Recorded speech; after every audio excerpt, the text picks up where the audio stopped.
네, 반갑습니다. 참가해 주셔서 감사드리고요. 오늘은 6.15 경기본부가 경기도 비영리 민간단체 공익사업 지원사업에 공모를 해서 선정된 분당적 국보 프로젝트 사업 일환으로 특별 강연을 좀 준비했습니다. 오늘 강연은 분당국보가 한미관계 재정립이라는 내용으로 6.15 남치기원회 상임대표이시고 한국 YMCA 전국연맹 사무총장님이신 김경민 사무총장님 모셔서 오늘 강연을 들어보려고 하고요. 코로나19가 심각해서 오늘 강연은 줌으로만 진행을 하게 됐습니다. 이후에 녹화본을 유튜브에도 올릴 예정이니까 많은 관심과 시청을 부탁드리도록 하겠습니다. 그럼 지금부터 김경민 사무총장님 모셔서 강연을 들어보도록 하겠습니다.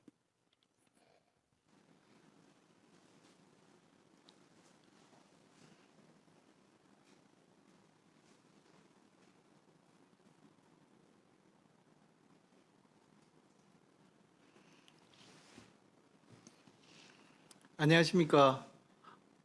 6.15 남측위원회 상임대표를 맡고 있으면서 또 상임집행위원장도 맡고 있습니다. 현재는 한국 YMCA 전국연맹 사무총장으로 일하고 있는데요.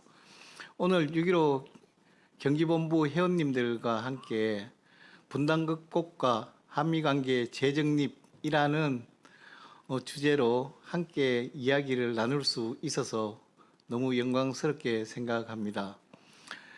제가 원고를 준비해서 말씀을 드려야 하는데 조금 바빠서 원고가 완성이 되지 못했습니다.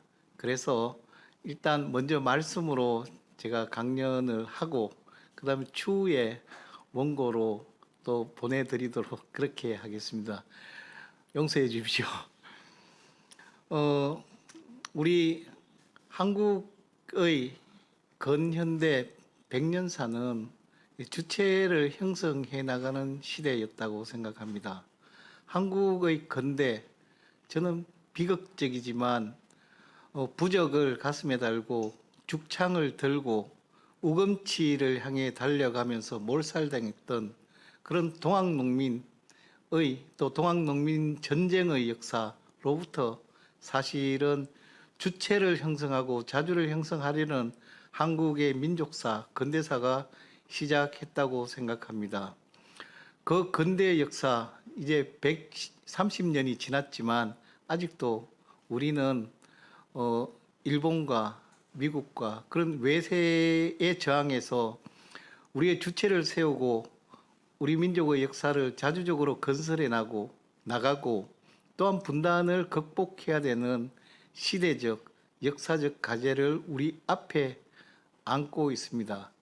그런 차원에서 본다면 유물변정법에서 이야기하듯이 분단과 갈등과 고뇌를 다 짊어지고 그것을 우리가 가지고 있는 역사적 현장 안에서 통합하려는 노력 그리고 그 투쟁의 의지 이런 것들이야말로 우리가 새 시대를 만들어 나가고 또한 지금의 아픔이 민족의 번영과 통일의 길로 가는 지름길이 되도록 그렇게 투쟁하는 그런 활동가야말로 조국의 미래를 자주적으로 만들어 나가는 그런 전사라고 생각을 합니다.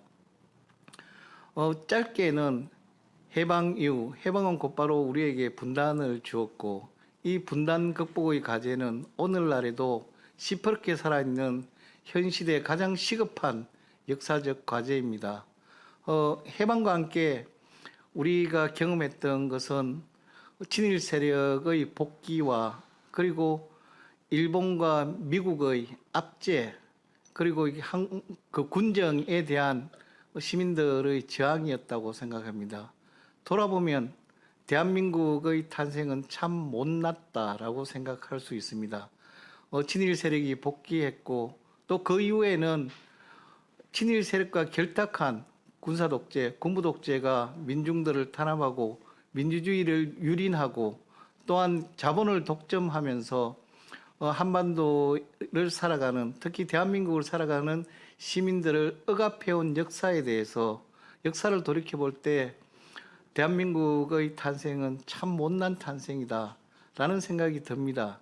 그렇지만 이런 참 못난 나라를 4.19와 그리고 60 항쟁과 또한 촛불 항쟁을 통해서 그리고 광주 민주항쟁을 통해서 제대로 된 나라, 쓸만한 나라, 민주적인 나라, 그리고 정의와 평화가 넘치는 나라, 통일을 꿈꾸는 나라로 만들어 온 것은 그것은 시민들의 투쟁의 역사였고 시민들이 만들어 온 주체의 역사였다고 생각합니다.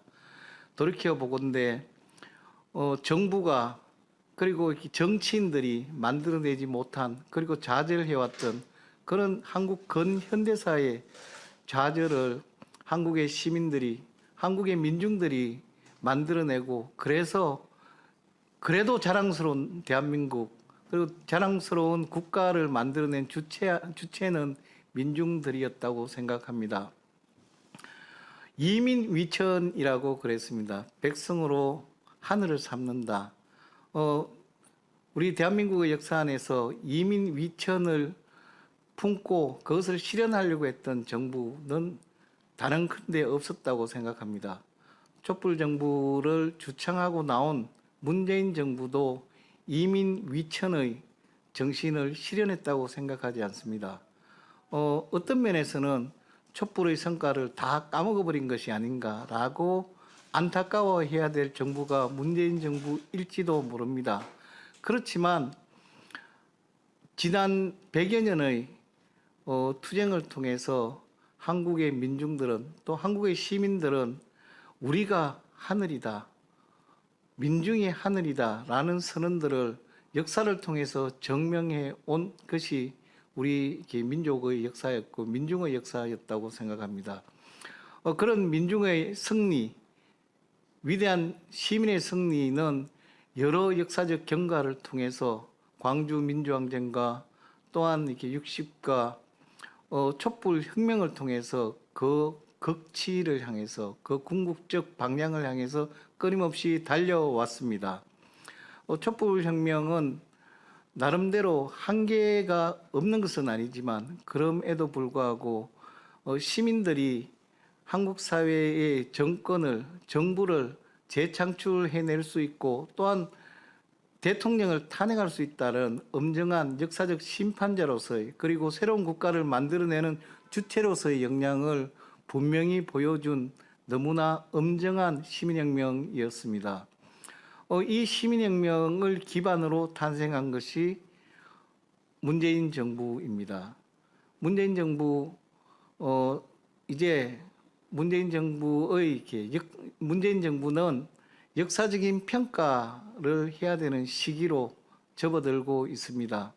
그 중에서 특별히 문재인 정부가 분단 극복과 또한 한미 관계를 재정립하는 데 있어서 어떤 입장을 취해왔고 또한 어떤 역할을 하였는가라는 것을 되돌아보는 것은 굉장히 의미 있는 일이라고 생각하고요. 분단 극복과 한미 관계 재정립에 대한 이야기도 오늘 저는 특별히 문재인 정부 2017년부터 현재까지 2021년 현재까지를 되돌아보는 것으로 문재인 정부에 대한 평가로서 오늘 이야기를 제안하고자 합니다.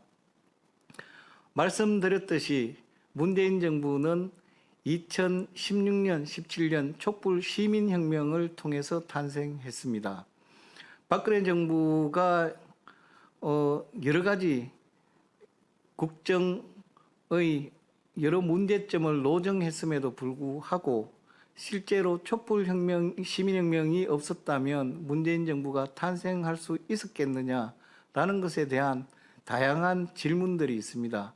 어려웠을 것이다 라고 판단하는 사람도 많이 있습니다. 실제로 그때 당시의 득표율을 본다면 문재인 후보와 심상정 후보가 다 합쳐서 47%, 반면에 안철수, 홍준표 그리고 유승민 보수권 후보는 그때 촛불 전국이었음에도 불구하고 52%를 넘었습니다. 정말해서 촛불 시민혁명이라는 정치적 국면, 시민 정치적 국면이 여러 어려운 가운데에서도 문재인 정부를 탄생시켰다고 말한다면 그것은 과언이 아니라고 생각합니다.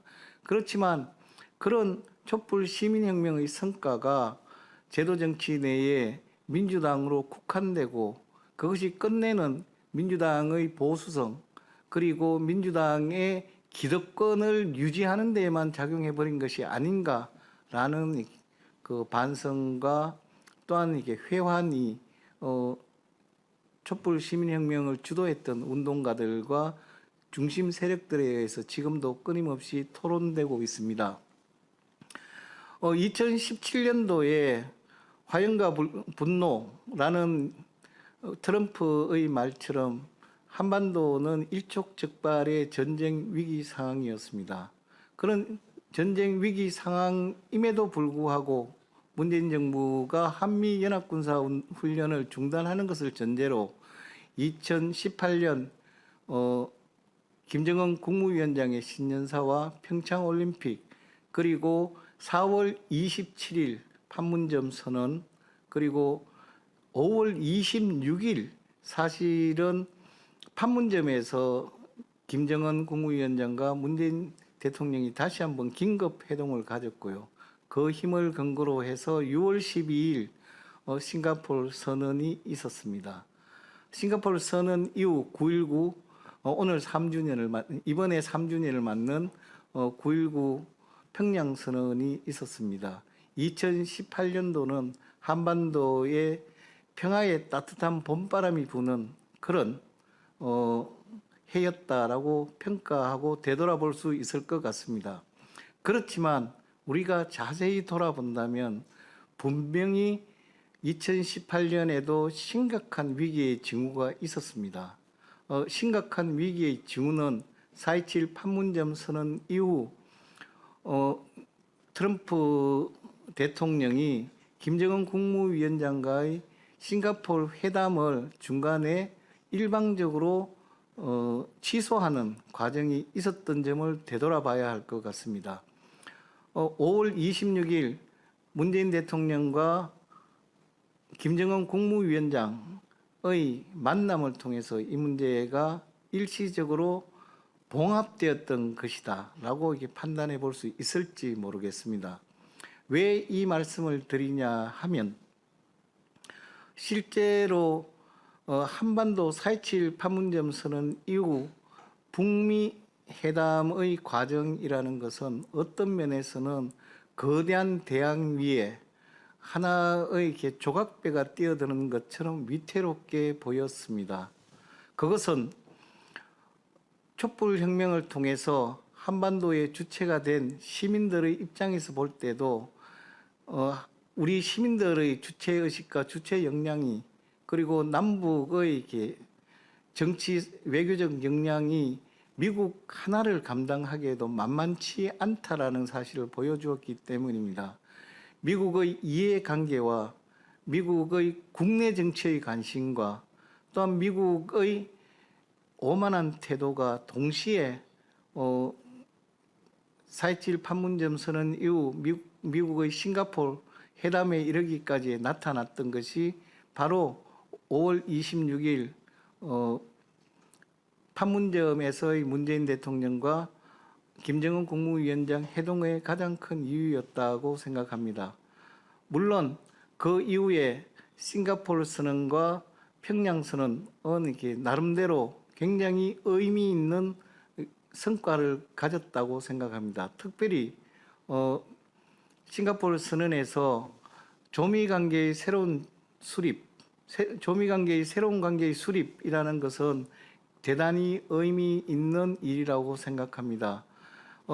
북측이 가지고 있는 모든 어려움의 출발은 사실은 미국의 지속적이고도 일방적인 적대 정책 때문이었기 때문에 미국과 북한이 국교 관계를 맺고 그에 따라서 종전선언과 평화협정을 맺어나가는 과정이라는 것은 1945년 분단 이후 한반도의 모든 결의가 함께 꿈꾸었던 그런 과정의 가장 필수적인 내용이었다고 생각합니다. 평양선언과 함께 저희들이 기대했던 것은 사실은 2월 28일 2019년 2월 28일 하노이 회담입니다. 하노이 회담은 불행하게도 하노이 노딜로 끝났고 하노이 노딜 이후 지금까지 실제로는 어떤 의미 있는 남북 관계, 어떤 의미 있는 조미 관계에도 이루어지지 않았기 때문에 사실상 한반도 평화 프로세스는 2019년 하노이 노딜을 통해서 종결되었다라고 볼 수 있을 것 같습니다.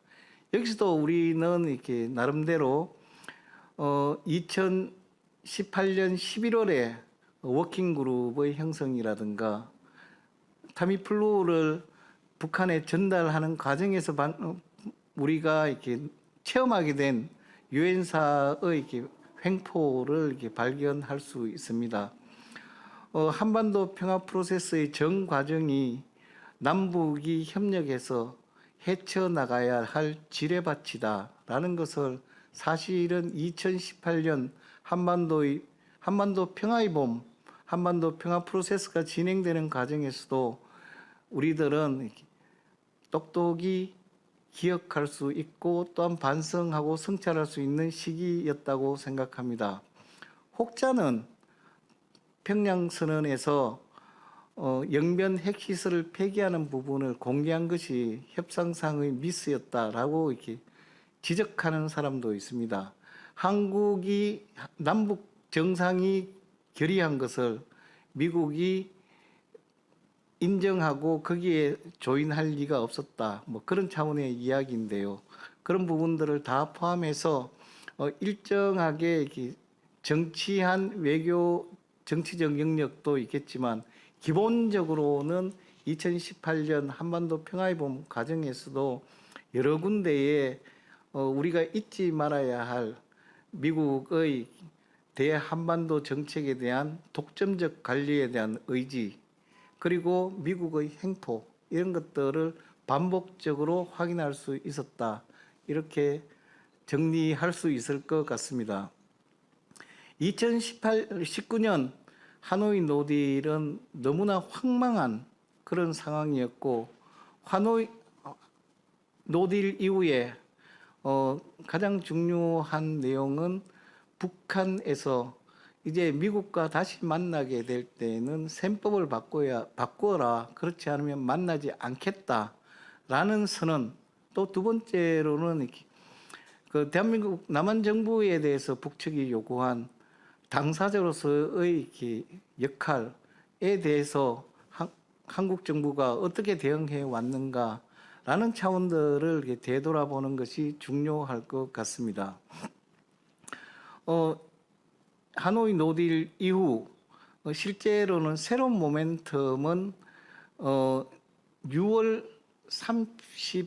6월 30일 판문점에서 트럼프와 문재인 대통령과 김정은 국무위원장이 만났던 사건이 있었습니다. 저희들 다 기억하고 있죠.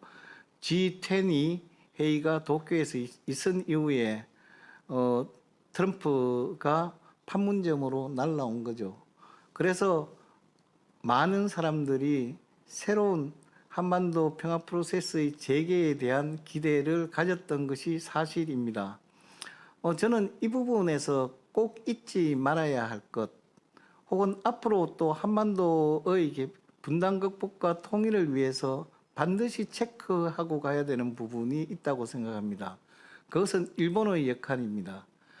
지난 2019년 6월 30일 날 판문점에서 새 정상이 만난 이후 그 다음 날인 7월 1일 일본은 한국에 대한 수출 규제에 들어갔습니다. 굉장히 놀라운 사건이었죠. 일본의 한국에 대한 수출 규제는 사실은 전격적으로 기습적으로, 그리고 한국 정부의 완전한 굴복을 요구하는 방식으로, 그리고 한국 사회 내부에 있는 친일 세력, 자기들은 뭐 호응하는 세력이라고 일본은 불렀는데요.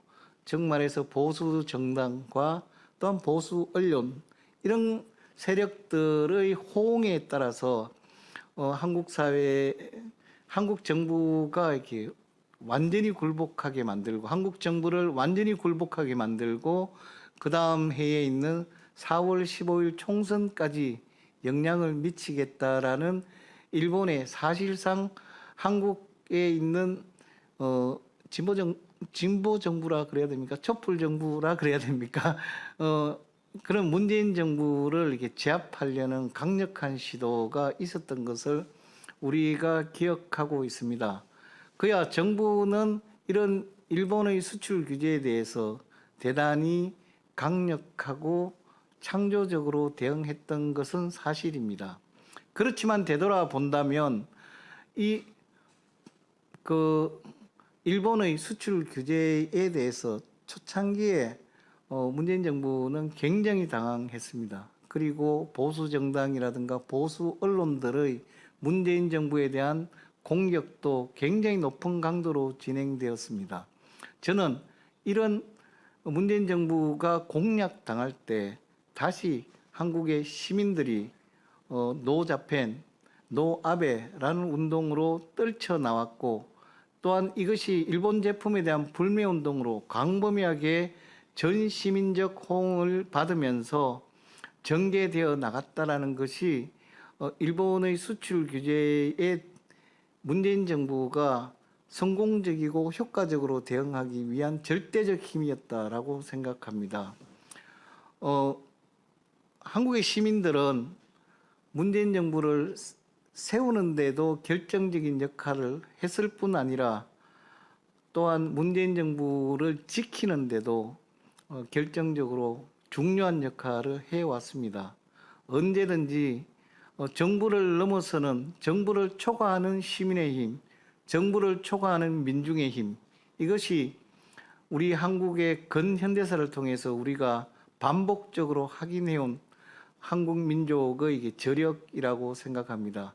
그리고 이 저력은 결국 분단을 극복하고 통일을 이루어 나가는데도 결정적인 역량으로 끊임없이 우리 역사 안에서 반복적으로 분출될 것이다, 이렇게 생각합니다.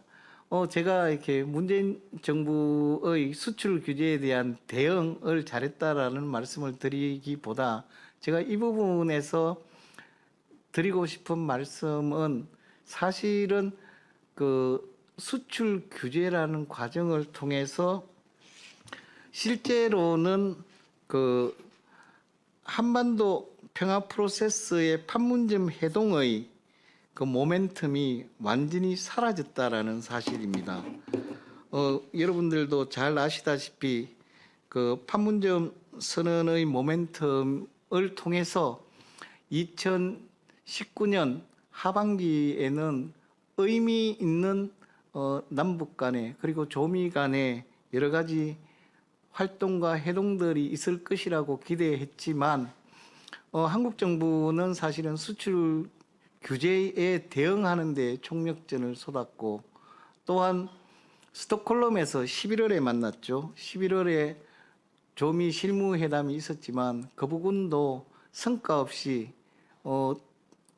새로운 이렇게 대안과 대책, 새로운 셈법을 내놓지 않는 미국의 협상팀에 대해서 북한이 이렇게 전면적으로 거부하면서 사실은 완전히 실패로 끝난 그런 이렇게 회담이 되었습니다. 정말해서 2019년 한 해는 6월 30일 판문점에서 새 정상이 다시 만났지만 그것을 통해서 한반도 프로세스를 이렇게 재가동시키는 데는 이렇게 실패하고, 그 이후로는 사실은 한반도 평화 프로세스에 대한 모멘텀은 다시는 재활성화되지 않았다라는 생각이 듭니다. 물론 한반도 평화 프로세스가 이렇게 재작동하지 않았고, 또한 하노이 노딜을 통해서 북한이 가졌던 배신감과 분노는 굉장히 높았을 것이라고 생각합니다. 그런데 그런 과정을 통해서도 북측에서는 실제로 의미 있는 새로운 대안과 셈법을 가지고 다시 계속해서 대화를 지속하겠다라는 의지를 표명했지만 미국은 다양한 방식으로 적대 정책을 유지해 온 것으로 저희들은 반복적으로 확인해 왔습니다. 대북 제재와 관련해서는 정말 꼼꼼한 대북 제재를 외국에 있는 북한의 사업체라든가 다양한 영역에서 꼼꼼하게 대북 제재를 이렇게 관철시켜 왔고요. 그런 대북 제재를 꼼꼼하게 관철시켜 오는 것이 북한에 대한 강력한 견제책이다라는 것을 이렇게 반복적으로 미국 측에서도 이렇게 확인했다고 생각합니다. 강력한 적대시 정책 뭐 두 가지죠. 하나는 한미 연합 군사훈련이고 하나는 대북 제재에 대한 꼼꼼한 집행과 점검, 이 두 가지를 하노이 노딜 이후에도 미국은 이렇게 적극적으로 진행해 왔다라는 것이 우리가 2019년도에 확인할 수 있는 사안인 것 같습니다. 2019년도 하노이 노딜 이후 너무나 황망했던 그 사건 이후 실제로 이렇게 남한 정부의 역할은 무엇이었을까? 촉진자에서 당사자로서 한반도 평화 과정에 작동되고 있지 않을 때 이것을 작동시키기 위해서 미국을 창조적으로 설득하고 새로운 대화와 평화의 환경을 만들어내는데 어떤 역할을 했을까라는 부분을 돌아본다면 정말 문재인 정부의 2019년도 활동은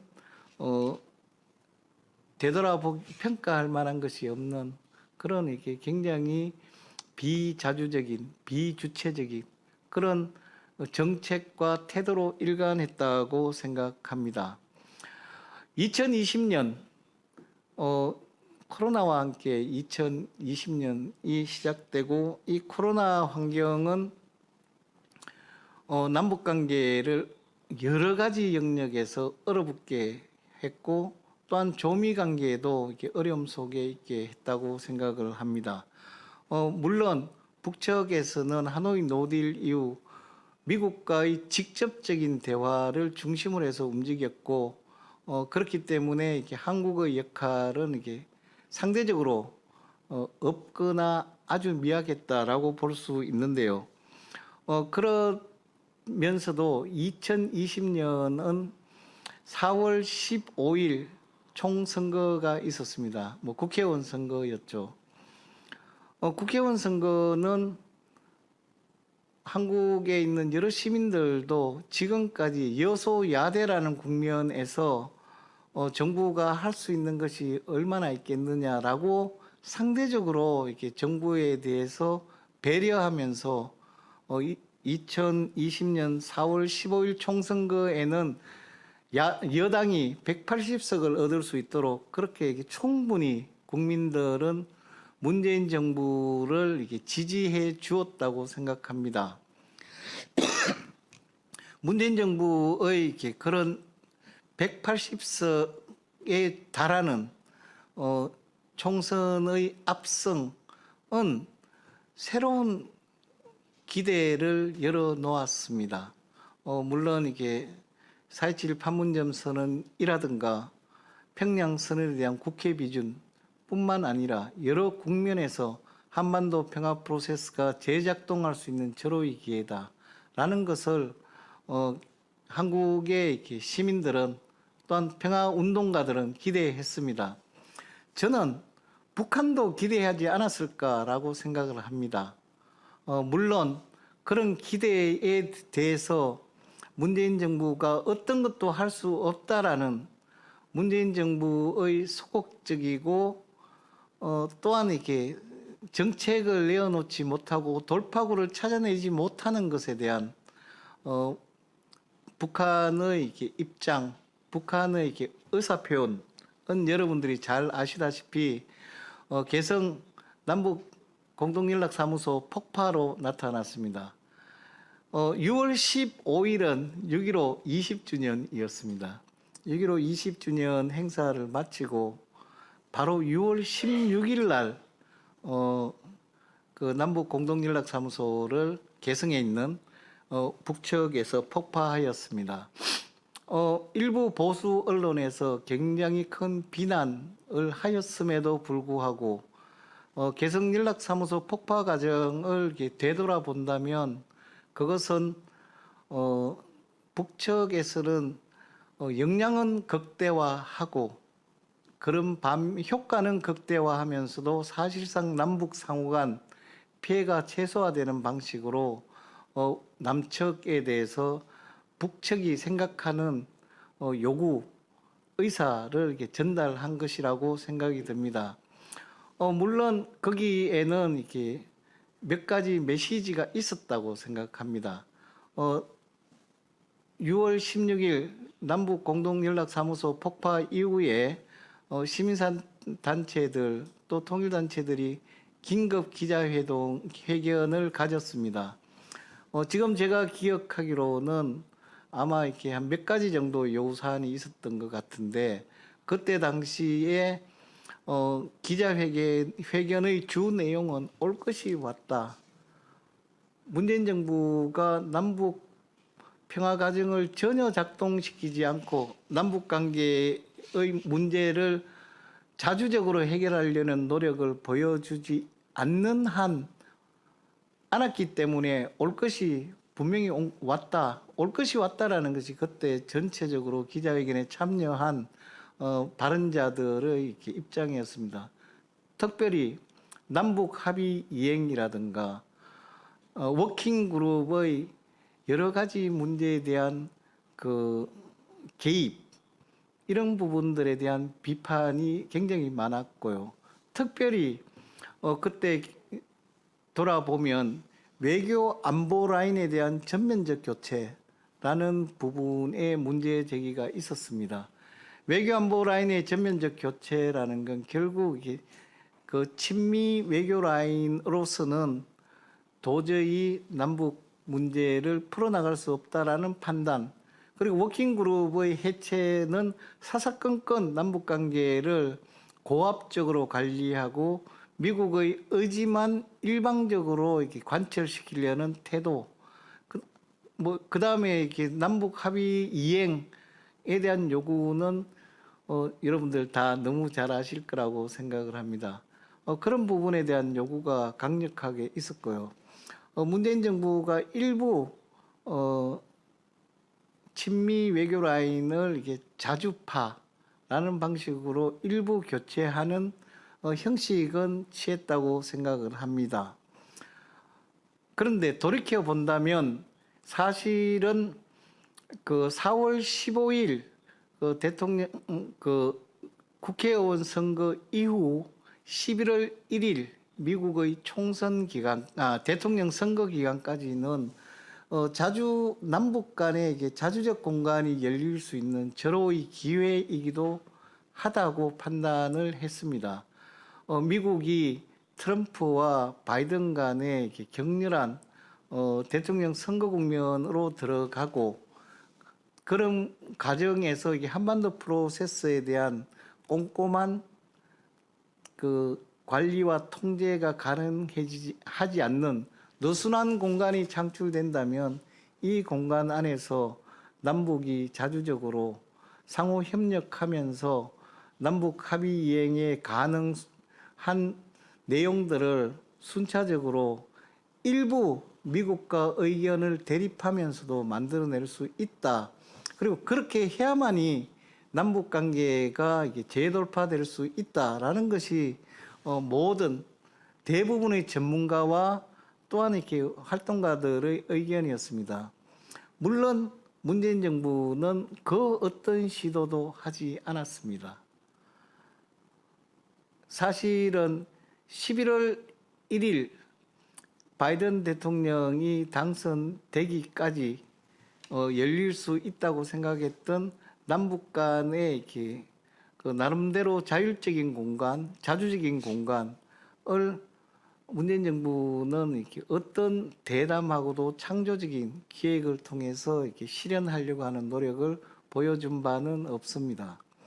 11월 1일 바이든 후보가 미국의 대통령으로 당선되었습니다. 여러분들 잘 기억하시죠? 11월 1일 당선되고 나서 1월 23일 바이든 대통령이 취임할 때까지의 기간은 미국 민주주의의 흑역사라고 하지 않습니까? 미국 측 입장에서는 사실은 바이든 대통령의 당선과 함께 미국이 반으로 극단적으로 분열되고 의회가 점령되고 거기에서 사람들이 살해되는 그런 이렇게 엄청난 그 고통, 비극을 미국 민주주의의 비극을 경험했습니다. 그게 바이든 대통령의 그 당선자 기간 동안에 일어났던 일입니다. 물론 트럼프 대통령이 당선되지 못하게 된 가장 결정적인 이유는 코로나 팬데믹에 대한 무능한 대처가 가장 결정적이었다고 생각을 합니다. 그런 과정 속에서 미국이 코로나 팬데믹과 또한 그 미국 국내의 극단적인 분열 그리고 미국 경제의 이렇게 디프레션 이런 게 삼중고를 겪던 시기가 바이든 대통령이 당선자 시절이었다고 생각합니다. 정확한 소스는 알려지지 않았지만 바이든 대통령이 후보가 후보 시절에 이렇게 특사를 통해서 한국의 그 여러 외교 정치적 영역의 사람들과 만나서 실제로는 당선 이후 취임까지의 과정에서 북한의 소위 말하는 전략적 도발을 관리해 달라라는 요청이 있었다는 이야기가 있습니다. 정부 측에서는 북한의 소위 말하는 전략적 도발을 이렇게 대응하기 위해서는 지금까지 미국이 일방적이고도 독점적으로 통제해온 그 남북 관계에 대해서 주체적이고 자율적인 공간이 필요하다라는 이야기도 이렇게 전달된 것으로 알고 있습니다. 그 이후에 지금까지 사실상 북한은 전략적 도발에는 도달하지 않는 계속해서 로키의 낮은 단계의 이렇게 그 입장들과 행동들을 보여주고 있지만 기본적으로는 미국과의 이렇게 대화 가능성을 놓고 지금 이게 스스로 자기 주체를 이게 관리해 오고 있다라는 지점을 우리가 이게 높게 평가해야 된다고 생각합니다. 대화는 북측에서 대화를 거부하는 것이 아니라 실효성 있는 대화가 가능할 수 있도록 하는 제안이 그리고 준비가 미국 측에서 전혀 되어 있지 않은 것 아니냐라는 심각한 우려를 사실은 할 수밖에 없다라는 생각을 해봅니다. 오늘 말미에 이 부분에 대해서 조금 더 말씀드리겠습니다. 바이든 대통령의 이렇게 취임 이후 상당히 많은 이렇게 그 우려가 있었음에도 불구하고 금방 말씀드렸듯이 전략적 도발은 없었습니다.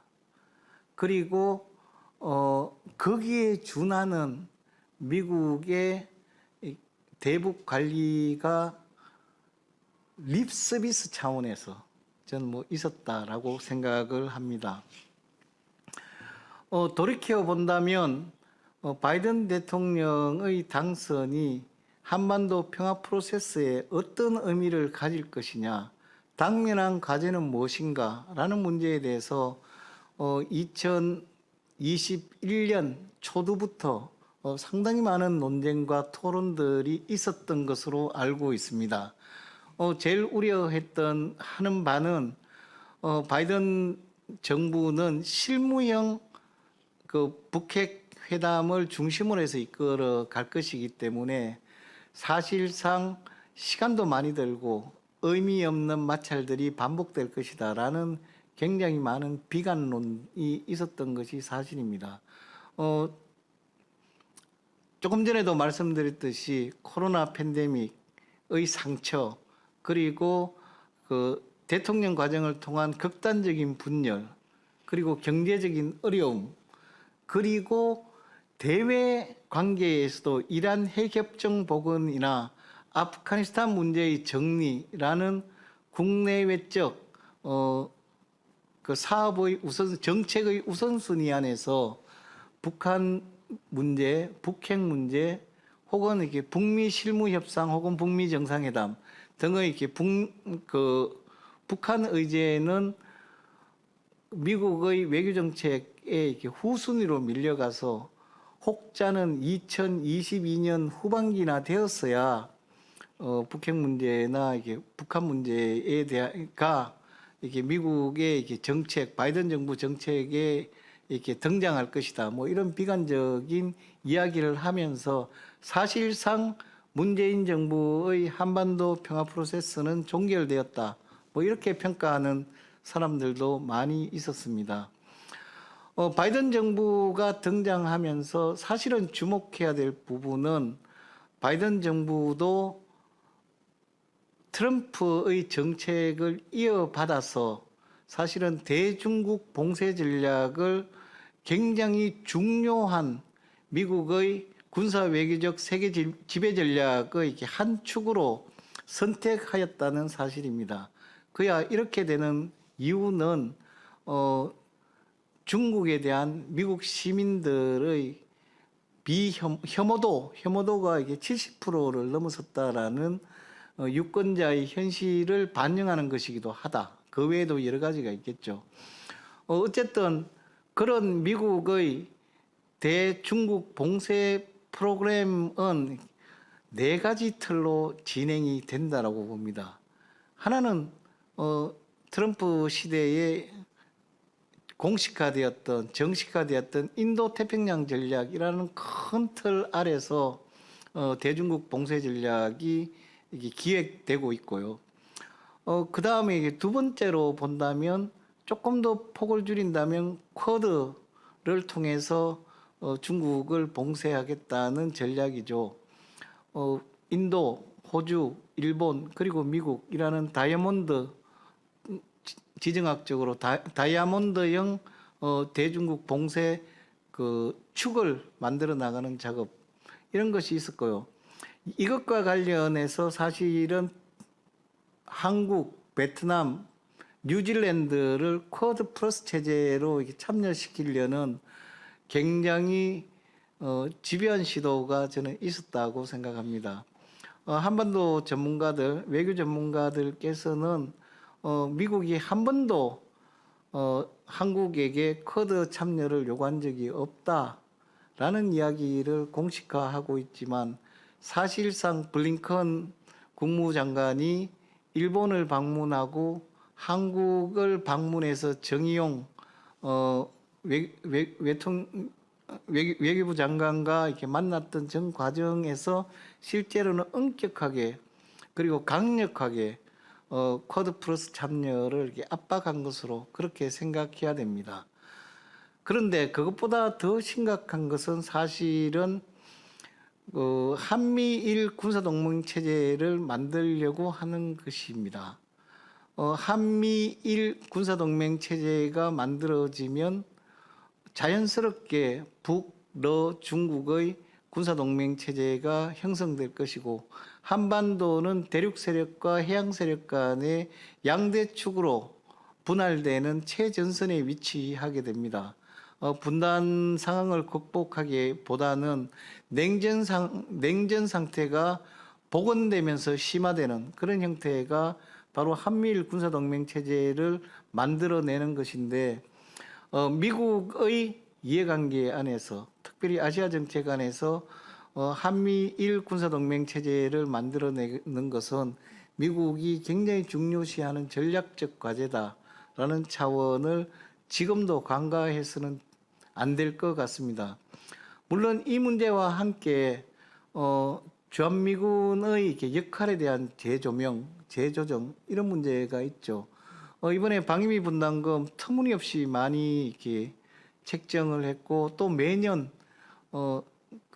우리 군사비 증강에 따르는 정도로 정액하는 것으로 합의를 봤는데 뭐 굉장히 치욕적인 방위비 분담금 협정이죠. 그런데 거기에는 사실상 이게 사드 성주의 사드 배치와 관련한 재비용을 사실은 이렇게 방위비에서 이렇게 사용한다든가 등등 다양하게 주한 미군의 전략적 역할의 재조정에 그 예산이 사용되지 않을까 하는 우려를 하는 사람도 있습니다. 대만과 양안 문제라든가 그 다음에 동중국해, 남중국해 문제 이런 부분의 이게 중국의 해안 영역과 관련한 분쟁 지역에 주한미군이 역할을 할 수도 있다라는 신호들이 계속해서 나오고 있습니다. 정말해서 미국의 대중국 봉쇄 정책은 남북 간에도 깊은 간격을 만들어낼 뿐만 아니라 또한 한반도가 지난 청일전쟁 이후 반복되어 왔던 청일전쟁, 러일전쟁 그리고 한국전쟁 등 강대국들의 패권이 관철되고 그 패권의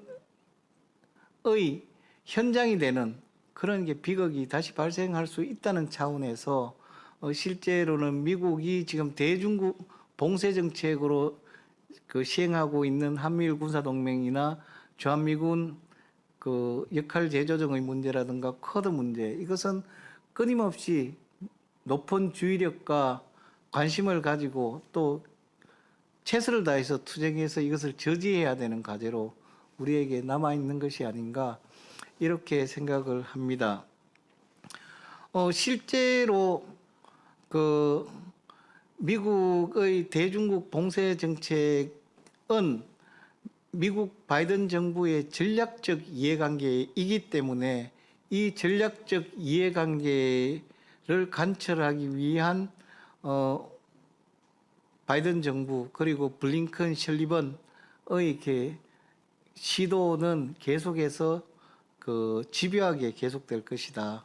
그리고 이것이 2022년도 대통령 선거에도 영향을 주지 않을까라는 측면까지 지켜보면서 미국의 한미일 군사동맹 문제라든가 쿼드 플러스 참여 문제라든가 최근에 논의되고 있는 파이브 아이즈에 한국과 일본과 독일을 참여시키는 문제라든가 주한미군 역할 재조정에 대한 문제는 유심히 들여다보면서 강력하게 저항할 수 있고 투쟁할 수 있는 준비를 계속해 나가야 된다.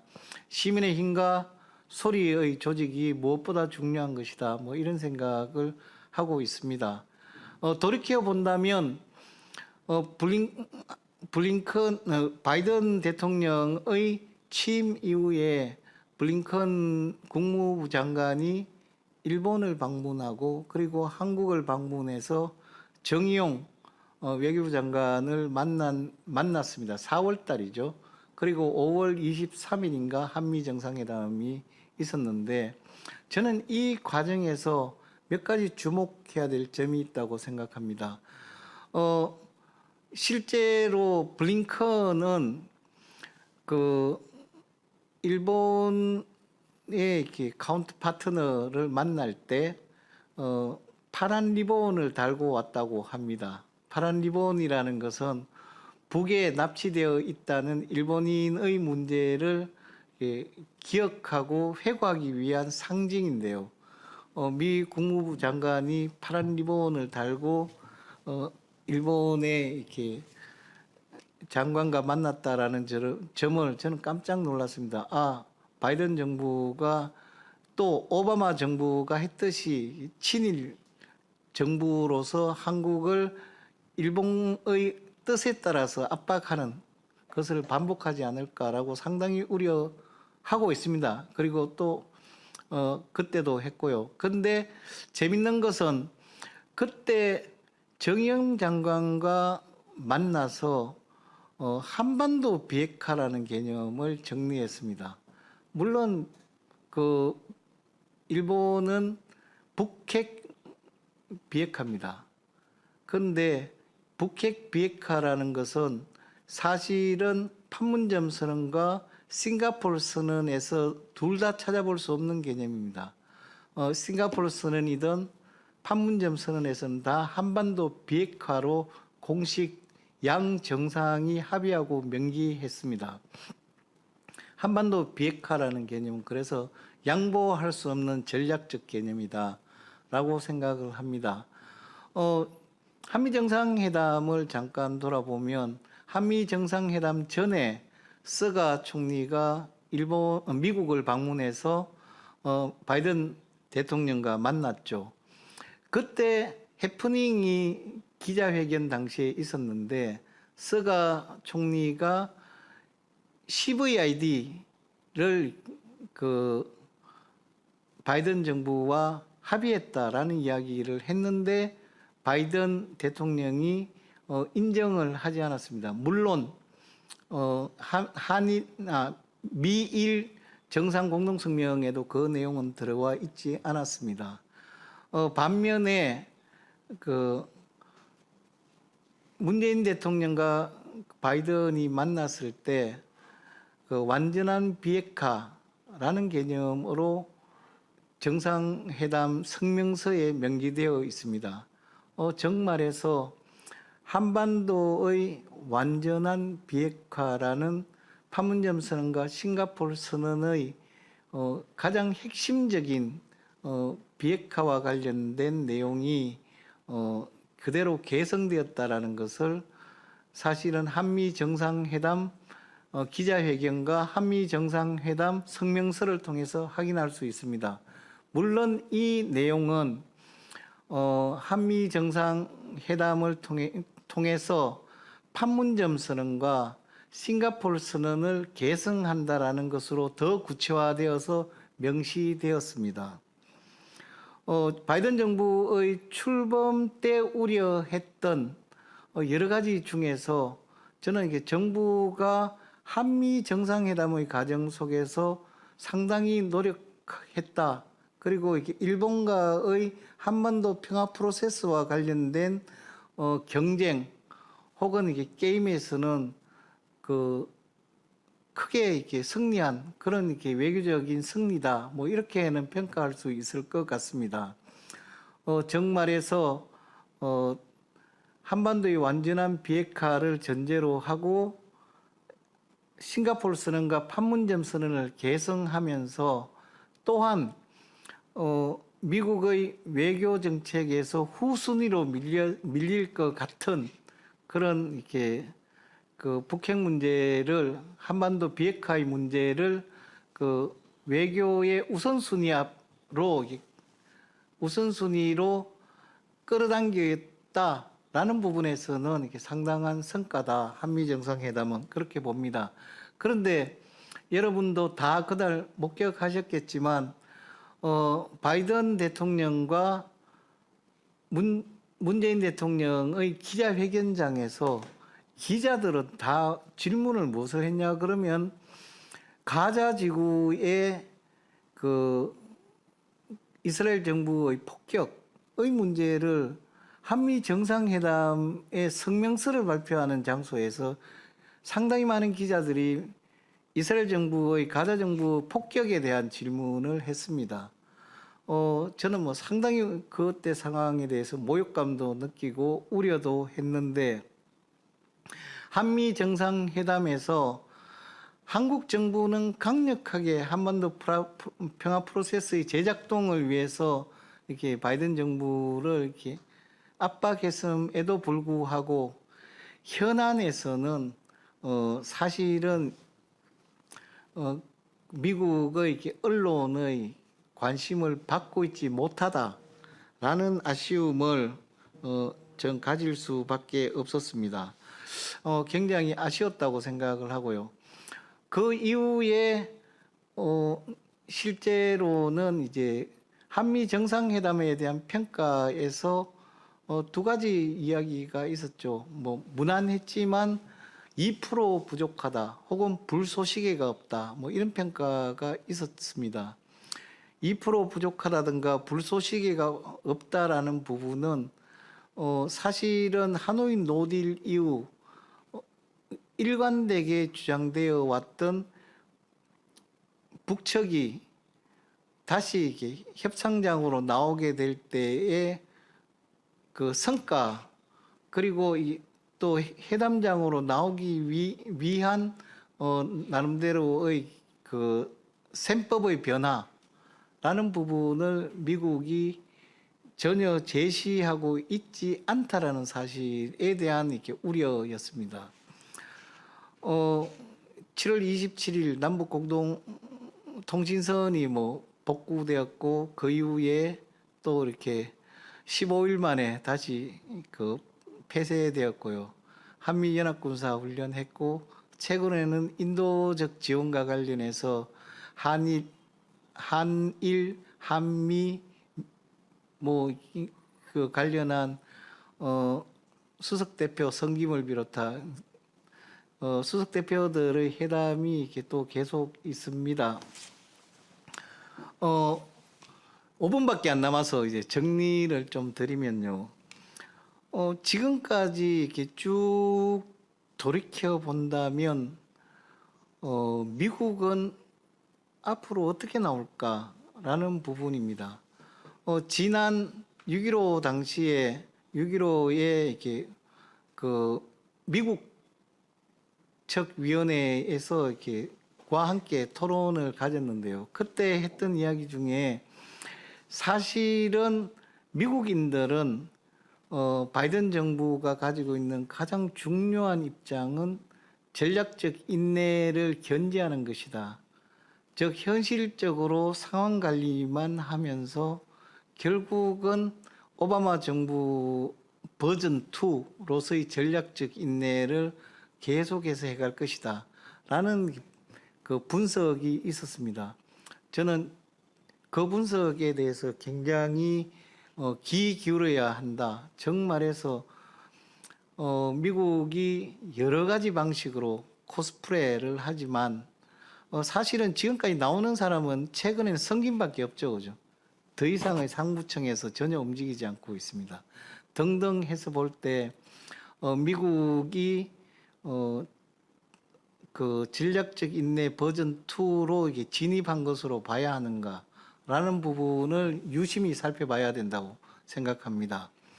두 번째로 이렇게 미국을 들여다봐야 될 때는 현재 지금 미국이 한반도 비핵화 문제, 한반도 평화 프로세스를 이렇게 처리할 수 있는 외교적인 룸이 있는가라는 부분도 따져볼 필요가 있습니다. 우려했듯이 지금 이렇게 미국이 이란의 핵협정 복귀에도 이렇게 어려움을 겪고 있고, 아프가니스탄에서는 사실상 20년 만에 패전하는 그런 이렇게 결과를 가졌고, 거기에 대한 미국의 이렇게 시민들의 강력한 비판이 있기 때문에 실제로 이렇게 한반도 평화 프로세스와 이렇게 한반도 비핵화 협상에 나오기에는 미국이 이게 다른 외교적 우선 과제가 너무 많이 있다. 이런 부분들이 또한 현재의 교착 상태를 이렇게 만들어 나가는 중요한 이유라고 생각합니다. 그런데 마지막으로 더 심각한 문제는 여러 징후를 볼 때 미국이 사실상 그 한반도 비핵화 실무 협상이든 고위급 협상이든 이것을 할 수 있는 최소한의 준비가 되어 있는가라는 질문입니다. 여러 관측들을 통해서 볼 때 미국이 바이든 정부가 한반도 비핵화를 위한 실무 협상, 다양한 시나리오, 그 원칙에 대한 분석, 그리고 이렇게 시나리오 전개 과정에 대한 이렇게 그 점검 이런 부분에서 턱없이 부족하고 어떤 준비도 되어 있지 않다라는 분석들이 최근에 여러 곳에서 나오고 있습니다. 저는 그런 차원에서 보면 지금 북미 간의 대화와 실무 협상 부분은 굉장히 어려운 과제일 수 있을 것 같습니다. 미국의 외교 우선 과제에도 처져 있고, 그 다음에 두 번째로는 이렇게 전략적 인내의 공간이 있고, 이렇게 전략적 인내 버전 2가 되는 가장 큰 이유는 말씀드렸듯이 그 사실상 한반도 비핵화를 위한 실무 협상에 대한 준비 혹은 여러 가지 이렇게 협상과 관련한 시나리오의 부재 이런 것들이 더 근본적인 이유라고 생각하고요. 그런 차원에서 지금 현재 미국은 성김 정도 수준에서 상황 관리만 하고 있다라고 보는 것이 옳지 않을까 이렇게 생각을 합니다. 물론 미국이 이렇게 준비가 되어 있지 않다면 그렇다면 이렇게 또 상대적으로 이게 정부의 역할은 이렇게 굉장히 중요하게 있다라고 생각하고요. 미국과의 이렇게 협상이라는 게 결국은 하노이 노딜에 대한 굉장히 꼼꼼하고도 정밀한 분석을 통해서 하노이 회담의 의제를 통한 실무 협상의 재개라는 것이 지금 북미 관계를 돌파하는 굉장히 중요한 키워드다라는 생각을 합니다. 그런 차원에서 정부가 할 역할이 있다고 생각하고요. 마지막으로 정부도 지금 미국은 실제로는 이렇게 북의 전략적 도발을 대단히 부담스러워할 수 있는 상황입니다. 이번 그 아프가니스탄 사태 때도 트럼프 전 대통령의 맹렬한 비난이 있었고 지금처럼 바이든 정부가 아무 성과도 내지 못하고 있는 상황에서 북측의 전략적 도발은 뭐 소위 전략적 도발이죠. 이 부분은 바이든 정부에게는 굉장히 큰 정치 외교적 타격이 될 수 있다는 측면에서 미국이 현실적인 상황 관리만 하고 있다면 이 차원에서 새로운 이렇게 협상 국면을 만들어내는 역할과 함께 또한 남북 관계를 훨씬 더 자주적이고 담대하고 창조적으로 풀어나가야 될 과제가 많다고 생각합니다. 그 차원에서 현재 정부가 군비를 이렇게 빠른 속도로 증강시킨다든가 한미 연합 군사 훈련을 재개하는 것은 방역, 뭐 인도적 지원, 관광 재개 뭐 이런 차원의 문제로는 풀리지 않는 그런 이렇게 정치 외교 군사적인 이렇게 전략적 의제를 가지고 이 문제를 이렇게 북측과 풀어나가는 신뢰의 기반을 쌓는 이런 작업들을 해야 되지 않을까라고 생각을 하고요. 그런 차원에서 본다면 현재 문재인 정부가 적절하게 역할을 가질 수는 있지만 지금까지 있었던 여러 국면들, 예를 들면 2020년 4월 15일 이후에 미 대통령 선거 기간이라든가 아니면 바이든 정부의 당선 이후 취임 시까지의 이렇게 열린 공간이라든가 이런 미국의 힘이 상대적으로 약화된 공간에서 어떤 담대한 모습도 보여주지 못하고 창조적인 외교 프로세스를 만들지도 못했다는 차원에서 이미 북은 문재인 정부에 대한 신뢰를 마감한 것이 아닌가라는 판단들이 들기도 하고요. 결국은 다음 대통령 선거 이후로 한반도 평화 문제가 이렇게 이행돼 가는 것이냐, 아니면 지금 이렇게 문재인 정부가 그래도 할 수 있는 역할이 있는가 이런 부분에 대한 토론이 이게 있어야 될 것 같고 문재인 정부의 이게 각성이 필요하다고 생각을 합니다. 대통령 선거 국면에서 2018년도에 있었던 한반도 평화 프로세스가 백러시가 되어가지고 이번 선거 국면을 이렇게 보수와 특히 한반도 평화 정책에 대한 반동적 흐름이 나오지 않도록 상황을 관리하고 또한 이게 평화 정책과 통일 정책을 이번 대통령 선거 과정에서 이렇게 잘 처리하고 또 이게 관철시켜내는 것이 또한 평화 통일 운동의 이렇게 세력들이 주체들이 해야 될 역할이라고 생각하면서 일단 제 이야기를 마치겠습니다. 감사합니다.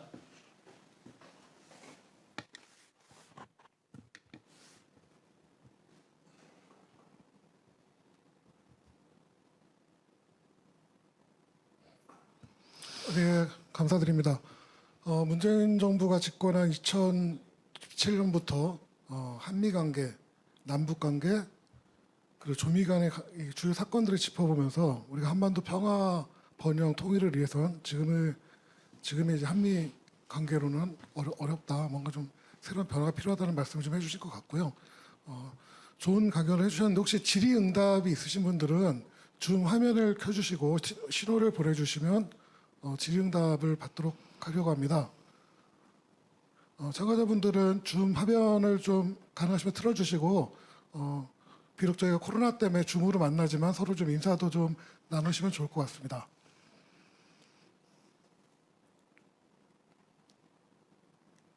혹시 질의응답이 없으실까요?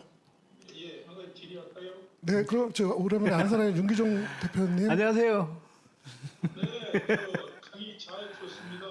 예, 감사합니다. 잘 해주셨고요. 대단히 고맙습니다.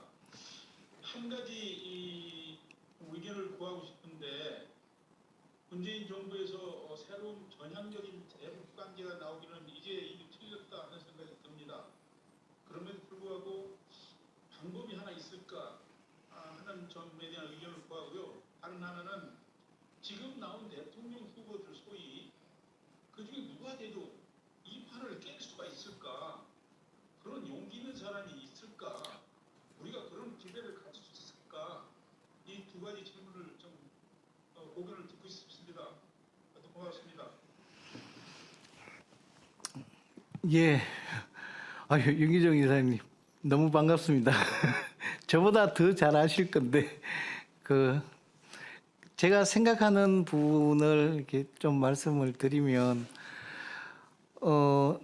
문재인 정부가 어떤 식으로든 브릿지를 만들어서 다음 정권에게 이양하고 싶은 생각은 있을 거고 최소한 어떤 식으로든 좀 이렇게 그 한반도 평화 프로세스에 이렇게 정리를 해야 되는 과정도 있어서 저희들은 이번에 사실은 통신성 복구가 되었을 때 한미연합군사훈련을 안 하는 것으로 합의를 본 것이 아닌가 뭐 이런 생각을 했고요. 그래서 7월 이후로 북미 실무 협상이라든가 이런 것들이 이렇게 재개될 것이라는 기대도 좀 했고 또 이렇게 한미연합군사훈련을 한다고 했을 때 김여정 부부장이 그걸 이렇게 배신행위라고 이야기를 한 부분을 들여다본다면은 아무래도 이렇게 그 전에 이렇게 양 정상 간의 친서 교환이 4월부터 있었다고 하니까 그런 차원에서 뭔가 합의가 있었지 않았느냐라는 생각을 하기도 하는데 지금 뭐 많은 분들이 이렇게 평가하기로는 하여튼 문재인 대통령은 한미 동맹은 절대적 가치다라고 판단하시는 것 아닌가. 그래서 이렇게 한미 동맹이라는 가치가 민족 자결, 자주의 원칙보다 현실적 단위에서는 상위 가치로 있는 거 아닌가라는 이렇게 상당히 비판적인 분석도 있고요. 저는 뭐 한미 동맹 가치에 대한 이렇게 인식이 뭐 자주자결 원칙보다 대통령께서 위에 있다고는 생각하지 않지만, 그렇더라도 그 미국의 압박을 이렇게 넘어서서 어떤 행위도 하지 않으려는 그런 이렇게 입장은 이미 그 저희들 하노이 노딜 이후 반복적으로 계속해서 확인했기 때문에, 그런 차원에서 뭔가 남북 관계를 미국의 승인 없이 자주적으로 해나갈 것이다라는 판단은 할 수 없을 것 같고요. 단지 지금 현재 미국이 가지고 있는 현실적 상황, 즉 뭐 세계 패권을 약화하기도 하고, 또 내부적으로는 미국 내부에서의 정치력이나 정치 역량의 약화나 이런 부분에서 저는 이렇게 상황 관리를 한국 정부에 요청하는 뭐 이런 부분들은 불가피하게 있을 것이다라고 생각이 들고요. 그런 차원에서 사실은 트럼프 정부보다는 훨씬 더 자율적인 공간이 넓어졌다라는 생각은 하는데, 그런 차원에서 지금 정부가 끊임없이 지금 그 답을 찾으려고 하는 건 백신이라든가 인도적 지원이라든가 뭐 이런 부분이어서, 그런 부분보다는 정부가 현안으로 다시 또 그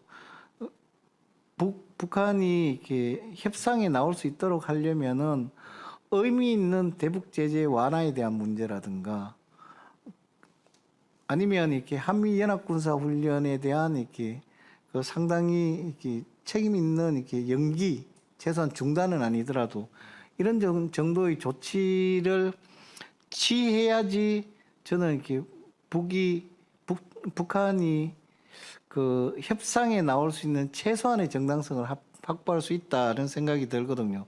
실무 협상을 통해서 뭐 이렇게 뭔가 보장되는 게 없는데, 저는 하노이 노딜을 통한 모욕을 이미 경험했는데 다시 나올 생각은 별로 없을 거다라는 생각이 들고요. 향후 이렇게 그 다음 대통령이 누가 되실지는 모르겠는데, 저는 그 이번 만약 전에 한번 김준영 그 전 외교교육원장님입니까? 그분께서 이렇게 한번 강의를 하시는데 제가 들어보니까 이런 말씀하시더라고요. 그 문재인 정부는 쿼드 플러스 참여 절대 안 하고 한미일 군사동맹 절대 안 한다. 믿어주십시오. 뭐 이런 이야기를 하더라고요.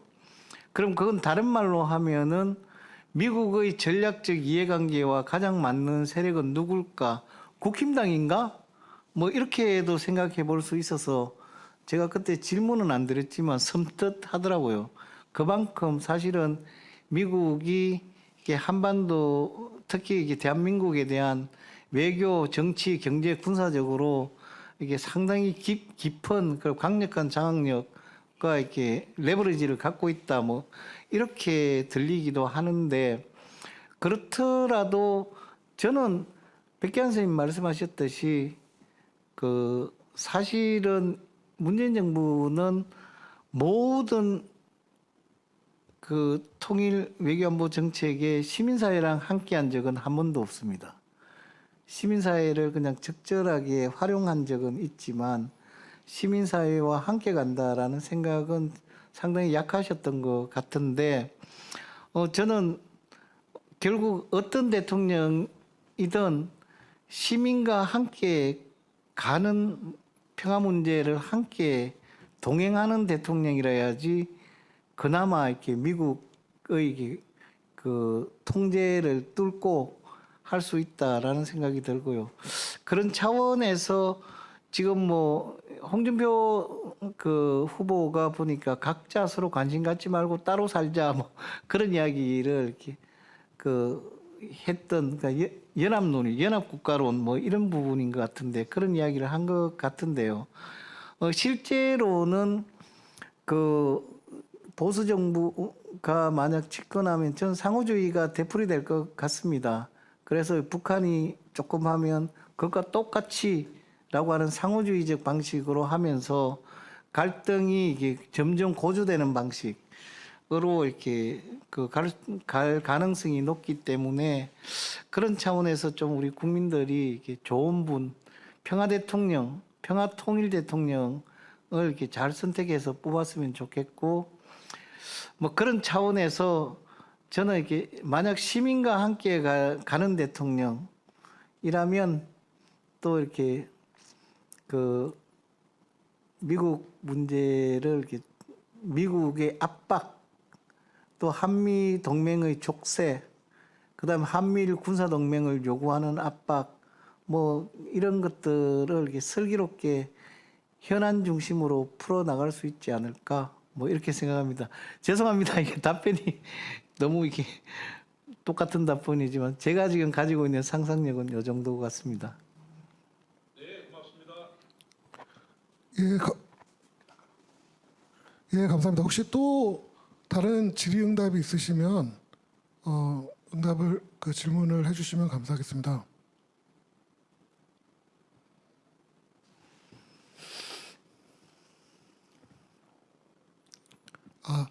지금 질의응답이 없으시면 이제 마칠까 하는데요. 잠깐 불편하실 때도 음소거를 좀 해제해 주시고 서로 좀 인사를 하면서 마쳤으면 좋겠습니다. 오늘 귀하신 시간 내주시고 좋은 강연을 주신 김경민 사무총장님께 감사드리고 또 바쁘신데 같이 참석해 주셨던 모든 분들께 서로 수고하셨고 감사하다고 박수 치면서 마치겠습니다. 모두 수고하셨습니다. 감사합니다. 수고하셨습니다.